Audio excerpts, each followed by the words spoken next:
By now, I'm sure everybody has seen those recent reports talking about how Elon Musk allegedly was paying women, offering them a couple $1 million to bear his children, because the man is very creepily obsessed with making sure women have enough babies and increasing the birth rates. And by God, if he's got to do it single-handedly, he'll pay every woman on the planet to do so, right? Well, apparently, the Trump administration kind of likes this idea. So there is, as of this moment, a plan floating around the White House to incentivize women in the United States to have more babies, including the possibility of paying women $5,000 to get pregnant. Because that's all women are to these people, by the way. You're not a person, you're not a human being with thoughts and feelings and ideas and rights. You're a baby-making machine. We just got to put the batter in there, and then 9 months later, boom, you spit out the finished product. That is how this administration views women. Paying them to essentially become chattel so that they can just birth a baby to increase the birth rates, because apparently that's something they're super concerned about, even though it really is not impacting anything. But this plan, which also, by the way, includes giving out medals of motherhood to women who birth more than 6 children. So yeah, you could get $5,000 a kid and a medal of motherhood to show that, hey, we appreciate the fact that you're just a baby-making machine. Not a human being, a baby-making machine. Well, this plan is so, quote, weird and creepy that even conservatives are starting to think there may be something wrong with these people.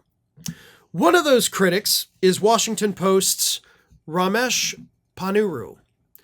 And during an appearance on CNN opposite host Dana Bash, Ramesh had this to say.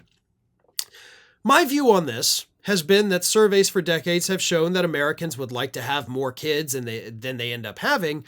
And so the thing that we need to be looking at as policymakers or people who are interested in this, which is creepy enough, is how do we remove the obstacles that are keeping people from achieving their goals for their families, not trying to change their minds or socially engineer an outcome for them, which starts to look, frankly, weird and creepy. And I think that this thing about, the mother of the year, it sounds like something that would have come out of Romania and not something that is going to go over well in America, something that is not going to move the culture in a more pro-child direction, but again, make it look weird. Now, anybody who is obsessed with whether or not everybody else is having babies is a creep. Let's just get that out of the way. Whether or not any other human being on the planet decides to have a child is none of your damn business. Oh, but the birth rates. If you care about the birth rates, please explain to me why that is such a big deal. Birth rates are going down, sure. But does it matter? Does it matter in the grand scheme of things? Are we going to run out of people? No, we're not.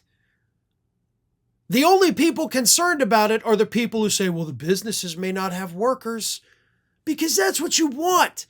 The women are the baby maker machines, and then the babies become the loyal little workers.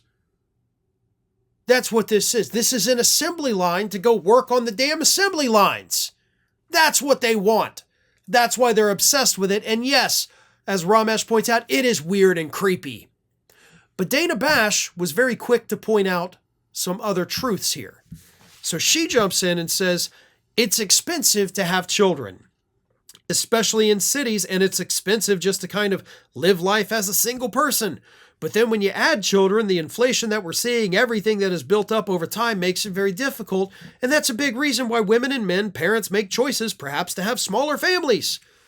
We also don't have a system of paid parental leave here in the United States, one of the only industrialized countries in the world to not have it. We do not offer universal health care, which means your prenatal care, your delivery, labor and delivery, and your postnatal care, that's all out of pocket.